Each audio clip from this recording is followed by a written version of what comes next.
Jet and C বর্তমান সময়ের আলোচিত ফাইটার জেটগুলোর মধ্যে একটি। চীনের তৈরি এই ফাইটার জেট দক্ষিণ এশিয়ার আকাশ যুদ্ধে নতুন এক সমীকরণ তৈরি করেছে। 1980-র দশকে চীন সিদ্ধান্ত নেয় নিজস্ব মাল্টিরোল ফাইটার জেট বানানোর, আর এই প্রকল্পের নেতৃত্বে ছিল চেন্দু এয়ারক্রাফট কর্পোরেশন। দীর্ঘ গবেষণার পর 1998 সালে প্রথমবারের মতো আকাশে উড়ে চতুর্থ প্রজন্মের এই যুদ্ধবিমানটি। 2004 সালে আনুষ্ঠানিকভাবে এটি চাইনিজ এয়ারফোর্সে অন্তর্ভুক্ত হয়।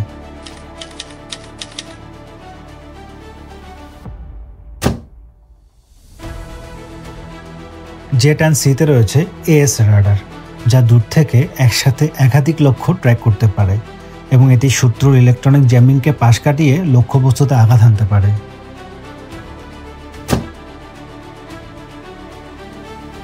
জেট অ্যান্ড সির প্রধান অস্ত্র হল PL-15 long range missile.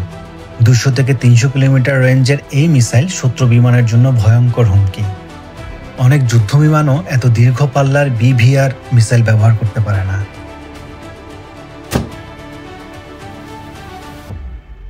Delta wing এবং কার্নার ডিজাইনের কারণে জেট অ্যান্ড সি অত্যন্ত চটপটে এবং ডগ ফাইটে সহজে প্রতিপক্ষকে ঘায়েল করতে পারে।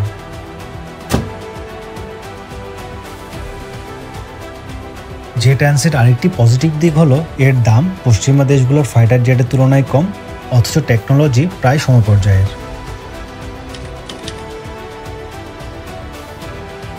2025 সালে ভারত পাকিস্তান সংঘাতে প্রথমবারের মতো পাকিস্তান আকাশে ওড়ায় এই যুদ্ধবিমানটি।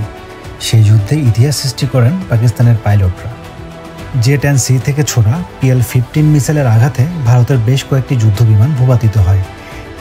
এর মধ্যে ছিল ফ্রান্সের অত্যাধুনিক রাফাল, রাশিয়ান Su-30 MKI এবং MiG-29। এটি দুনিয়া জুড়ে ব্যাপক আলোড়ন তৈরি করে। আর এই ঘটনা দক্ষিণ এশিয়ার কৌশলগত ভারসাম্য একেবারে পাল্টে দিয়েছে। জেট অ্যান্ড সির এই সাফল্যের পর এর চাহিদাও বেড়ে গেছে। ইরান, মিশর, ইন্দোনেশিয়া, সৌদি আরব এবং বাংলাদেশ সহ বেশ কিছু দেশ জেট অ্যান্ড সি কেনার আগ্রহ প্রকাশ করেছে বলে জানা যায়।